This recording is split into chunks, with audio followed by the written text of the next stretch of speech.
First, it was the Fighting the Oligarchy tour. Now, buckle up for the 5 boroughs against Trump tour, starring Elizabeth Warren's favorite communist, Zohran Mamdani. As New Yorkers, we know a fraud when we see one.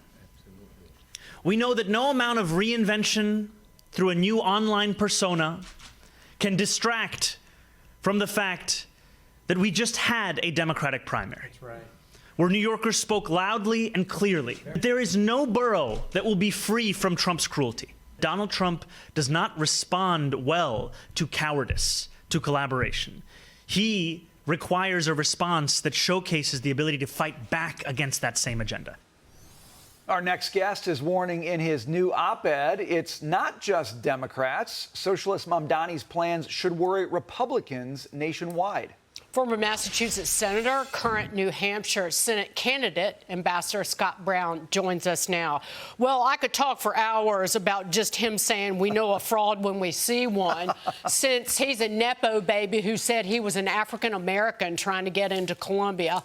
I digress. He's really a communist. He should call himself that. But, Ambassador, why should Republicans also be worried about this?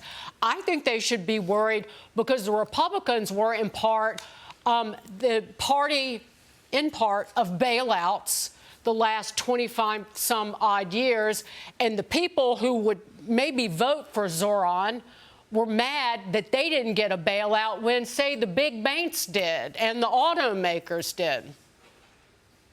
Well, certainly, first of all, Dagan, it's great to see you. And obviously, we had worked with each other many times.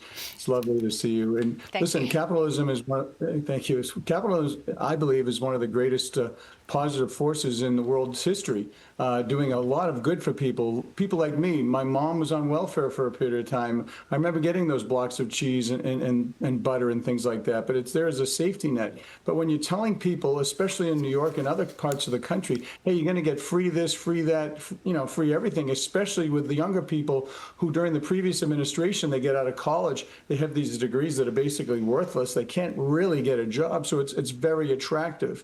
And listen, Elizabeth Warren, I don't agree on a lot, but at least she's calling it what it is, which is, it's socialism. And he is, I believe he's a fraud. He's living in a rent-controlled apartment, making over 100 plus a year. I mean, that's what you see when those types of things. But we need to be very careful because New Hampshire is the first in the nation. If he wins, he's probably going to be running for president, along with AOC and others. You make a really interesting point about his kind of philosophy. You said he doesn't believe at all in upward mobility. That doesn't exist for him. There's no way for you to rise. And that makes it really important, I think, for Republicans to think about their message, right? They've got to have a message of upward mobility. I personally don't think Republicans have talked enough about their big, beautiful bill, now law, and the things that can do to foster upward mobility. Talk about that.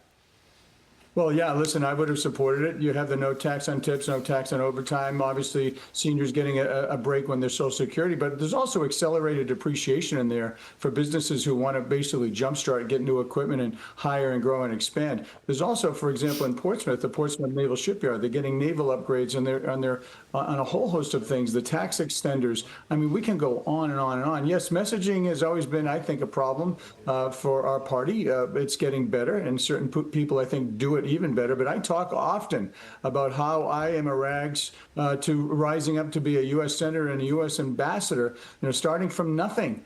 Absolutely nothing. And that's what we need to kind of showcase, that you can be and do anything you want in this great country. But what he's saying is, listen, we want to control productivity, distribution, these grocery stores that, have all failed in Russia and around the country. So what are we going to do? Put all the businesses in New York? And that's the financial capital. And I encourage, especially the people, the Jewish people, to don't fall for it. You guys don't fall for it. You have the greatest city in the world, I believe. I've lived there for years, and it's in trouble right now if this guy gets elected.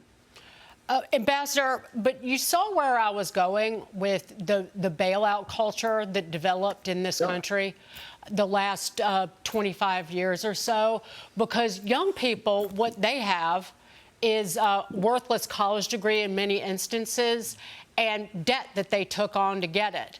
And I believe in paying back your debts, but they weren't sold in an honest way what they were getting for taking on all of that student loan debt.